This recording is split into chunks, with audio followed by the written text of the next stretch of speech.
Welcome back to another video, and here we are in a basement or a cellar if you want to call them that, but I would generally call this a basement because it is actually a type of a room that you could possibly use if you've got some creative juice in your brain, where if you just want some extra space that you want to convert or something like that, then this is kind of what you would do to it to try and make it a more habitable place. Now you may need to check your planning here in the UK to see whether you can do this. At the moment this is just going to be used for storage, but that being said, what we're going to be doing is plastering the whole thing out. Now as you can see behind me, this is what we're dealing with today, setting up your stud work. So here we have two studs more or less finished in place, and I use two different techniques to do them. Now I've still got noggins to put in, but I'm not going to do that yet until I've got the rest of it done. Now as you can see, it's all at an angle, so this is a bay window above here, and as you can see it's all grey as well. I've painted it with a slurry which is waterproof, and what that will do is help sealing the brickwork and the damp to help tank it. The brickwork and everything is fairly dry down here. There's no major damp issues in here. So when we've done all the stud work before I put the plasterboard on, there will be insulation placed in it and everything, and this will obviously help keep it warm and keep it damp free. Now that being said, you need to set your stud work up. So what we're using is this CLS wood, construction grade, which is this stuff. You could use slightly widened if you wish, but we've done this purposely. I say we, they're just me. I've done this purposely, not so it doesn't take up too much space. The opposite side now, down here. So I'm going to show you how I created the angle over there, just using two bits of wood here.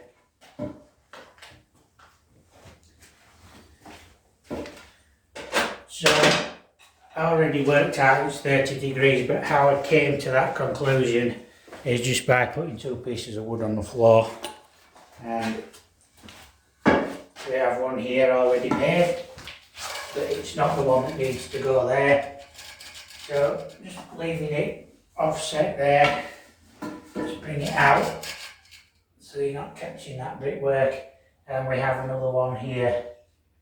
So again, just resting them on the floor like that gives you a rough angle. Now I'm not going to get technical with a mitre, so in other words I'm not going to do a mitre that like that, so I can join the woods. What I'm doing is cutting these sections of the wood there and there,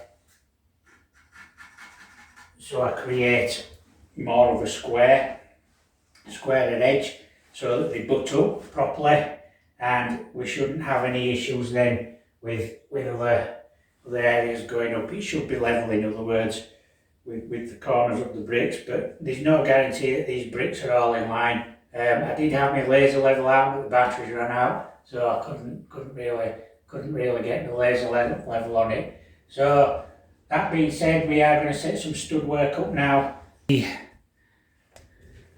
JCB saw, did a review on that quite a while ago, still using it. I'm not using the Einhell battery powered saw for this because I've got a lot of cutting to do, and also I'm using the Erbauer lighting system here.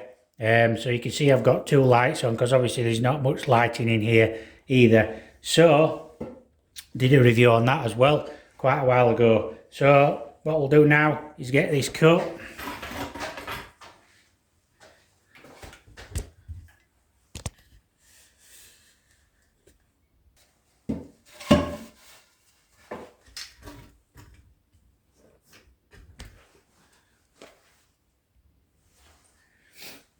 So when you're lining your saw up, if you've got a laser, that will help you, but you should be on spot on 30 degrees, which this isn't on the...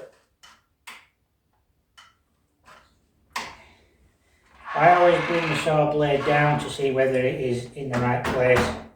There we go, there we've got the 30 degree. Always cut to the right hand side of your line, leaving some excess.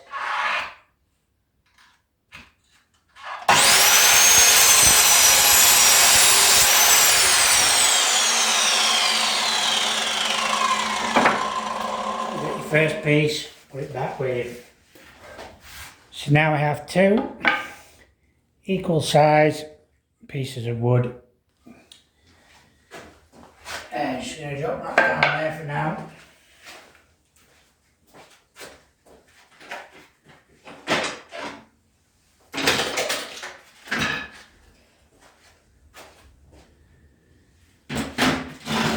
And basically take a measurement from the ceiling. Once you find your tape measure, you're fine. Leaving the one on the bottom obviously. And actually we'll just come down.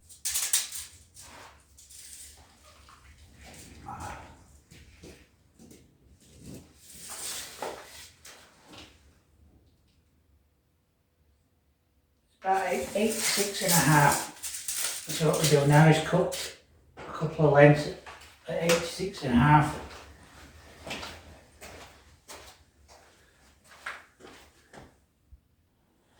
So here I've cut two lengths. They are 86.5 inches long or 2.2 metres.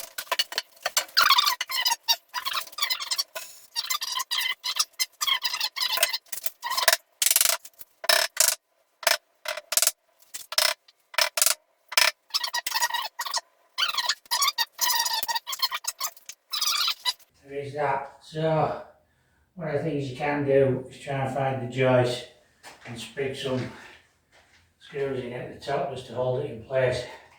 What we have to do next is get the next piece true and level. So I've put the base plate in round about where it needs to be, and I'm just going to tack this in. And the way you do this is you put your screw in at an angle so you can skew it in.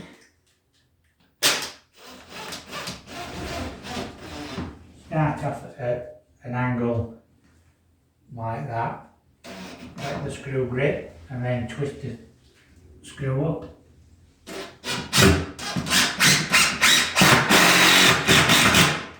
Go straight down, gets a good grip. And should be almost ready to get that one in level now. So we're going to do the same thing, concentrating on this level first before we go in. So it needs to go in, tap the top.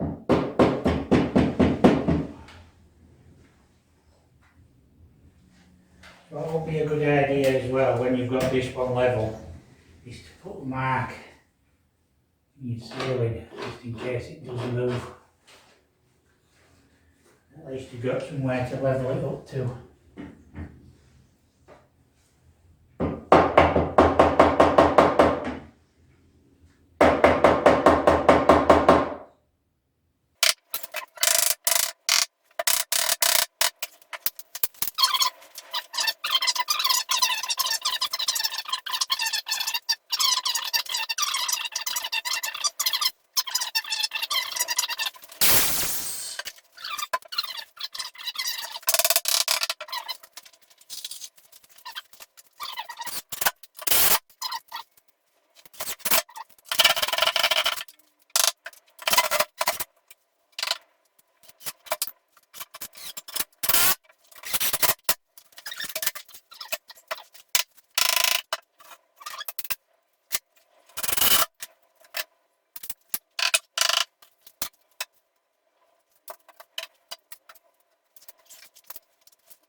So I managed to find my other laser level. Now this is the one I use, and it is, I did a review on it a while ago, and it uses AA batteries.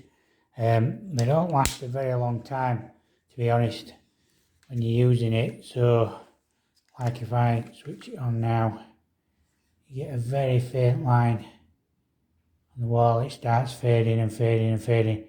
So you have to get it used more or less quite soon. So I'm using the red one there, but it doesn't go, it's not as bright.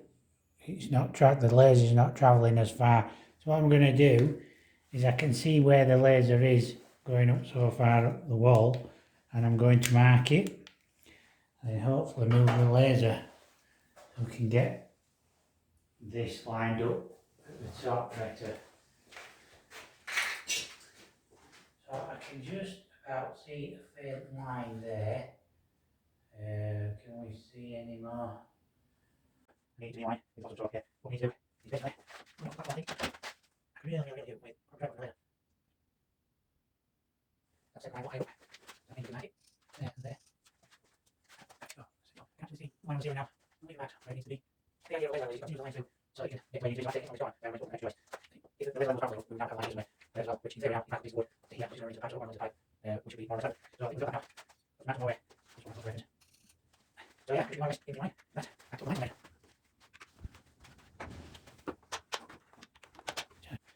I've been everything here now. Like I said, I've just used the laser level. Obviously I'm videoing this, so it takes a bit longer to set things up. Normally I'd have had this whipped off and cracked off by now. But I'm going through the basic principles of setting your stud work up. So like I said, starting at that point, laying your thing out from the bottom. You can just run your stud up, fix it to the wall, and then run it along the top. So you'd be running that along the top. I've chosen to do the top bit, wedge it in with the studs. This is what I'm doing here. Because I've marked it out with a laser level already, I know where it's going to land. So, but I'll double check this with a level now. And once this is wedged in, it can be all fixed in place. And we'll be cracking on with that bit then, where that bit goes.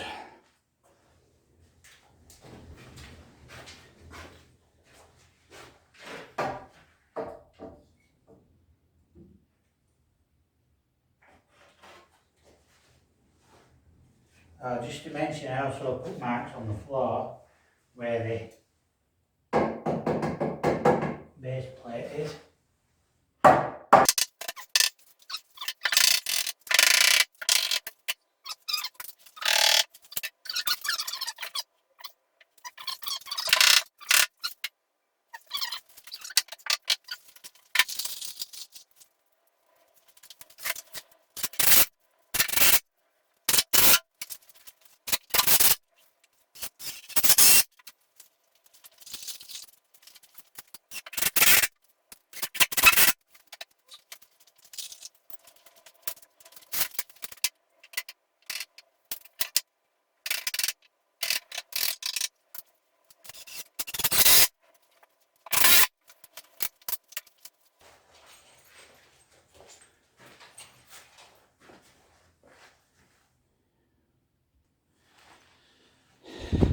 So there you can see I've added 2 more joists in. All I've simply done is divided it to equal measures.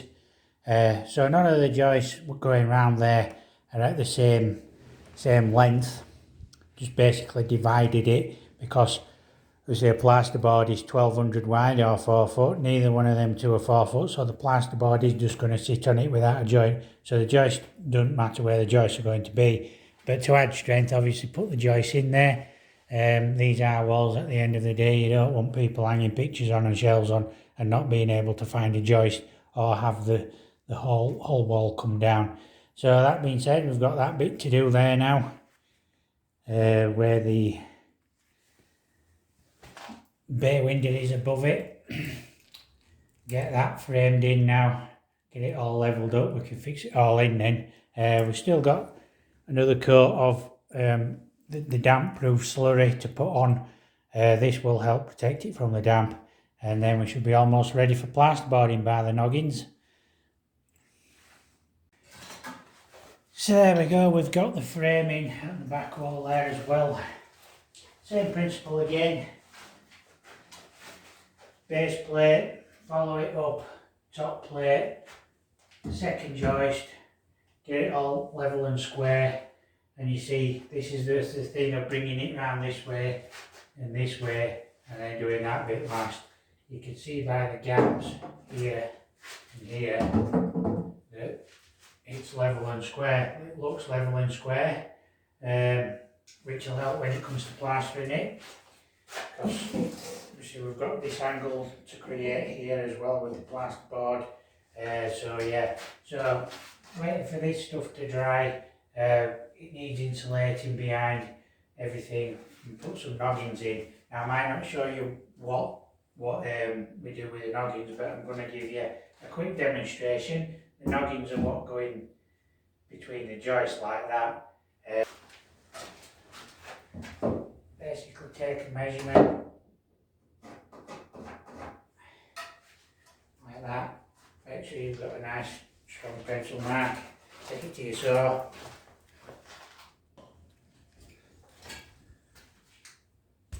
Moving in a little bit closer, you can see what I'm doing then. So we have a couple of noggins.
So there we go, stud work. Now I know this has been a little bit more challenging than just running in a straight wall, because we have come round here. So this is the basic principle of stud work. Now if you want to run your noggins in line with each other, that's fine. I'm not saying that's wrong. I am going to spark a debate off with that, I'm sure. I'm going to get some comments about that. But that's the way I do it. I think it's better, it's stronger, it's better for plastering, and offers a lot more strength to the plasterboard behind doing it that way. Like I say, I do see that quite often, and all it is it keeps the wood from twisting a lot of the time. But doing it that way also stops it bowing that way, because you're keeping the joists trim in line. Because once you've got your noggin there and your noggin there, so it's supported by that one, and then you put one there, it pushes it that way and that way if needed, and again that way and that way, so you can see what's happening. But yeah, that's the way I do it, and that's the way I put my stud work up, generally speaking. Sometimes I do build the frames before I put them up, but I do think it would have been a lot more difficult in this room, given that it is a ceiling, plastered ceiling above.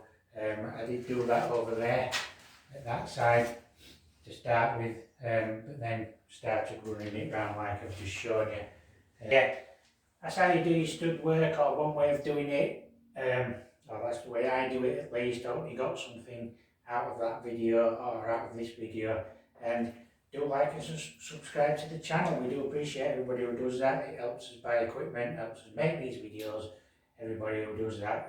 So yeah, this is how we do stud work in my company.